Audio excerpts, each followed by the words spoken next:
day in my life as a college student pag walay klase. So guys, pag uday kong mataani 4 AM sa buntag, so sayo ra gud siya kaayo no. So pag mata na ako, ampo rin ko ana para panalangin ng akong adlaw. Then human ana nagplaster lang din ko sa akong higdaanan kay para dili siya gubotan awon. Nya kay nag-board ramang ko, so mauni ang akong daily routine pag ting klase or walay klase. So sa tag alas 3 gud ko or alas 4 gud ko gamataan na kay para na ko tay mag-study. So except lang gud sa adlaw nga Sabado, mag-advance study gud ko ana sa mga lessons para na ko'y ma-answer pag naay surprise quiz ang among mga instructor. But before ko mag-study or magbuhat sa mga assignments, mag-atos ako sa kusina kay para maghilamos, kay para dili katulgon ang akong mata while ga-study ko. So guys, ako din gigamit na facial wash ana kay Dr. Land. So mabibili yan sa TikTok, Shopee at Lazada. So tanos ako ani sa amin kay kung okay pa ba ang akong nawong char. So nagkuha na di ko nag-laptop, notebook o especially Bible. So before ko ana mag-study guys, mag-ampo sa agit ko ana, magbasa ko ana sa Bible kay para panalanginan ang akong pag-study. So guys, kay human naman magtiwas na ko sa among PPT kay lagi na ami upcoming online class report sa isa na mo ka major sub. So next week na good siya. Kay human naman, so dito na ko sa kusina lang para maghugas sa akong kinanan nako gabi.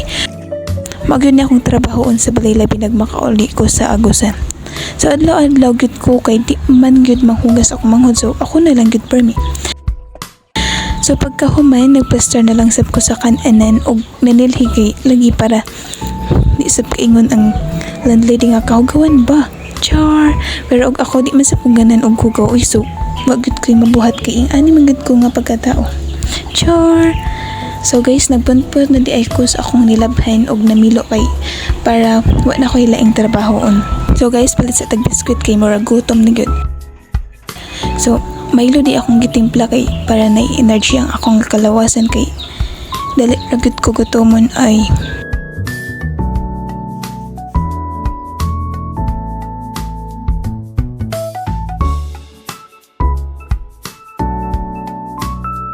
Kay human naman kog chill in, nagsulod na ko sa kwarto kay naapa ko'y humanon nga sulaton. So kay naapa man ko'y time study sa o ginagmay para sa buwan ng wika next week.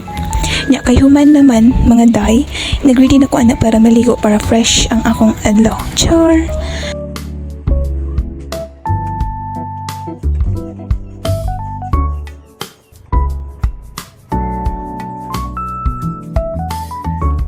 So, humandayan na nagtutbrush at takadali kay para fresh ang atong baba.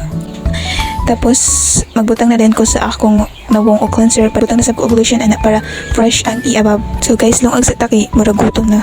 So while ka paabot ko sa akong nilungag, nag-proceed na sab ko sa assignments isa na mo ka subject para di na ko magkara-kara pag ting pa sa na kay lisod kit tayo if walay time management no. So kay luto naman kaon sa ta. So guys, maura to, daghang salamat.